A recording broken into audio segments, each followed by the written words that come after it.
म्हणजे मला असं म्हणायचं की मला असं वाटतं का की मराठीमध्ये तुम्ही फार काम नाही केलं किंवा मराठीमध्ये तेवढं रेकग्नायझेशन नाही मिळालं, तर नाही, मी असं नाही ह्याचं कारण म्हणणार. काय असेल म्हणजे किंवा मी काम नाही केलं म्हणून रिकग्निशन नाही मिळालं. काम केलं असतं तर रिकग्निशन मिळालंच असतं ऑब्व्हियसली. काम नाही केलं म्हणण्यापेक्षा जे आलं आपल्याला कसं असतं ना, की बेगर्स आर नॉट चूजर्स. म्हणजे आपल्याला जेव्हा काम पाहिजे असेल तेव्हा सगळं काम मला पाहिजे. मी गुजराती नाटक पण केलेलं आहे. हं, गुजराती म्हणजे अक्षरशः माझा काही संबंधच नाही गुजरातीशी त्यावेळेला सुद्धा होता. पण आता गेली 18 वर्ष मी त्यांच्याबरोबरच काम करतोय. त्यामुळे मला आता खूप अस्खलित गुजराती येतं. पण त्यावेळेला अजिबात येत नव्हतं. हां. त्यामुळे सुरुवातीला मी अक्षरशः घोकमपट्टी करून मी ते नाटक केलं होतं कारण त्याला गरज होती. आपल्या मराठी इंडस्ट्रीमध्ये किंवा टेलिव्हिजन असू दे, सिनेमा असू दे, त्यामध्ये त्यांचे त्यांचे ग्रुप्स किंवा कंपो आहेत असं वाटतं का तुम्हाला? आणि हे बघ आहेत, त्याबद्दल काहीच वाद नाही आणि त्याच्यामध्ये काही गैर पण नाही. कारण शेवटी तुमचा कम्फर्ट झोन आहे ना एक. मी माझ्या कम्फर्ट झोनमधनं बाहेर कशाला पडू? हां, जेव्हा एखादी भूमिका नाही तू नाही जाणार जवळ भले तू माझ्या ग्रुपमधला आहेस, पण तू त्याला सूट होत नाही आहेस. तेव्हा ते डेफिनेटली बाहेरच्या व्यक्तीचा विचार करतात. पण जेव्हा मला माहिती आहे की माझ्या ह्याच्यामध्ये सगळेच जाणारे आहेत सगळ्या गोष्टी, मग ते कशाला बाहेरचा विचार? कारण तुम्हाला शेवटी कम्फर्ट झोन महत्त्वाचा असतो. तुम्हाला शो चांगला होणं महत्त्वाचं असतं. त्यामुळे असली तरी त्याला काही प्रॉब्लेम नाही त्याच्यामध्ये काही. जसं आता आसिफ मोदींबरोबर आम्ही गेली 18 वर्ष काम करतो आहे. आता आसिफ मोदींना जर कुठला नवीन प्रोजेक्ट करायचा झाला, तर ते आम्हाला विचारणार आधी. ते बाहेर जाण्याच्या आधी आम्हाला विचारणार. ते त्याला आपण ग्रुपिझम नाही म्हणू शकत. तो कम्फर्ट झोन आहे. कम्फर्ट झोन आहे. बरं असं म्हणतात ना की आपल्या मुंबईत एक प्रथा आहे की गिरण गावामध्ये ना जो मुलगा जन्माला येतो तो कलाकार असतोच जन्मतः. याच्यावर तुमचं काय म्हणणं आहे? माझ्या आयुष्यामध्ये 3 गोष्ट महत्त्वाची आहे. गीर, गिरण आणि गोरे. कसं काय? गिरगावचा जन्म, हां, गिरणगावातलं संगोपन हां. आणि गोरेगावात 18 वर्ष मी काम करतोय गेलेत आर्मीत असं. वाह! त्यामुळे गिरगाव, गिरणगाव आणि गोरेगाव हे 3 महत्त्वाच्या म्हणजे टप्पे आहेत माझ्याकडे, हं. माझ्या आयुष्यातले. या टप्प्यांविषयी सांगा जरा आम्हाला. गिरगावात जन्म झाला बेसिकली हं. शाळा तिकडे. कोणती? शाळा माझी पहिली शाळा माझी दहिसरला, हां. म्हणजे मी वेस्टर्न सबब. म्हणजे आम्ही पहिले बोरिवलीला आलो, तिथून दहिसरला शिफ्ट झालो आणि फायनली सगळं करून मी परत बोरिवलीला आलो. म्हणजे माझं एक सर्कल पूर्ण झालं. बोरिवली, बदलापूर, परळ, परत बोरिवली असं. परळला कुठे राहायचा परळला तो? मी होतो हाफकिनमध्ये, वडील कामाला होते. त्यामुळे हाफकिनमध्ये 84 टू 2005 हं. मी तिथे माझं शिक्षण, कॉलेज, आर्यभट्ट शाळा माझी, गुरु नानक खालसा कॉलेज माझं तिथे झालं. पण गंमत अशी की मी कॉलेजमध्ये असताना जे असं म्हणतात ना आजकाल मिठीबाई म्हणा किंवा कुठल्याही म्हणा एकांकिका स्पर्धावर, मी त्याच्यामध्ये बिलकुलच नव्हतो. हां, मी एकांकिका स्पर्धा बसवायला जायचो मित्रांसोबत. म्हणजे गणेश पंडित, अंबर हडप हे जे माझे हां. मित्र आहेत त्यांच्यासोबत मी जायचो.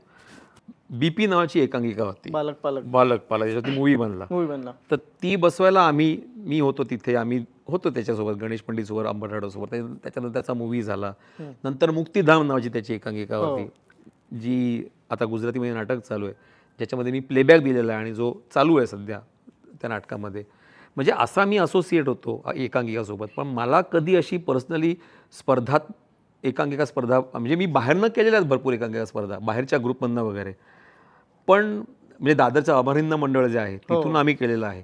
पण असं कधी कॉलेज थ्रू, कारण गुरु नानक खालसा कॉलेजमध्ये तो प्रकार नव्हता एकांकिका. तिथे सगळे स्पोर्ट्सवाले जास्ती पूर्वी होते. पूर्वी आता नाही, आता खूप आता ऍक्टिव्ह आहेत. आहेत. हो. पण त्यावेळेला स्पोर्ट्समध्ये जास्ती कल होता. पण आता तर ऑब्व्हियसली सगळीकडेच झालेलं आहे. आता त्याला अगदी खूपच सिरियसली बघितलं जातं. तेवढं त्यांना प्रोव्हाइड केलं जातं सगळ्या गोष्टी, इन्फ्रास्ट्रक्चर. त्यावेळेला तर नव्हतंच काही. त्याला मिळेल त्या जागेमध्ये रिहर्सल करायची हां, आणि पैसे वगैरे स्वतःचे पदरचे खर्च करायचे. असं होतं त्यावेळेला.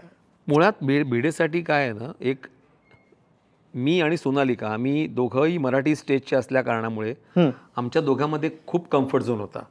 बरं, आमचं थिंकिंग एकसारखंच आहे अजूनही. इतकी वर्ष झाल्यानंतर सुद्धा आम्हाला दोघांना म्हणजे तिला मी म्हटलं ती ताकभात गळतो किंवा सेम गोज वाईस वर्सा. आमचं इतकं ट्युनिंग छान जमतं टचवूड की आम्हाला पंच पण एकाच वेळेला कधीला सिमिलर पंच सुचतात.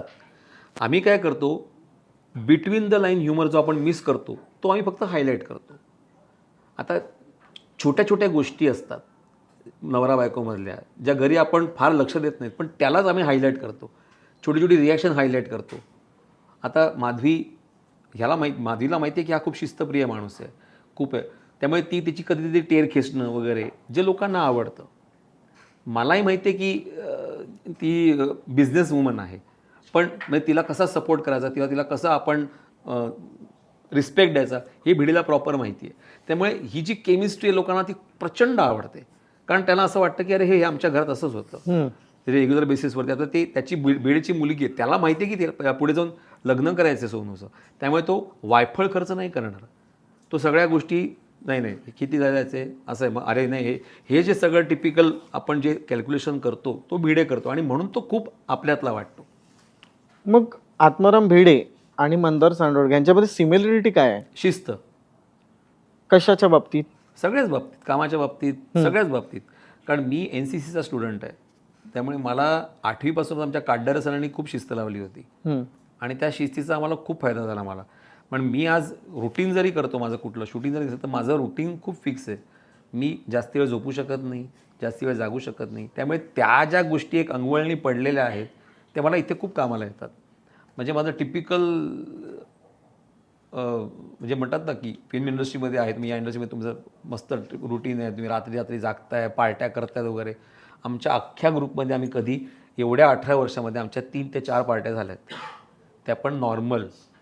कुठेही आता बघायला गेलं तर हा केवढा मोठा टप्पा आहे, 4700 एपिसोड्स, 18 वर्ष, आणि ते सुद्धा या आजच्या जमान्यामध्ये तुम्हाला जेव्हा OTT, web series, films, theatre, या सगळ्या गोष्टीमध्ये तुम्ही टिकून राहणं, ही ॲक्च्युली स्पर्धा आहे. आणि या स्पर्धेमध्ये तुम्ही तुमचा रिमोट घेऊन बसला, तुम्हाला 1 सेकंड लागत नाही जायला, पण तुम्हाला तुम्ही 25 मिनटं होल्ड, 20 मिनटं होल्ड करतात एका ठिकाणी, ही खूप खूप मोठी गोष्ट आहे. आणि कदाचित हे डेडिकेशनच आहे सगळ्यांचंही, डिसिप्लिन आहे. आणि त्याच्यासाठी सर्वात जास्ती मी क्रेडिट देईन आमच्या आसिफ मोदींना, कारण ते खूप शिस्तप्रिय आहेत.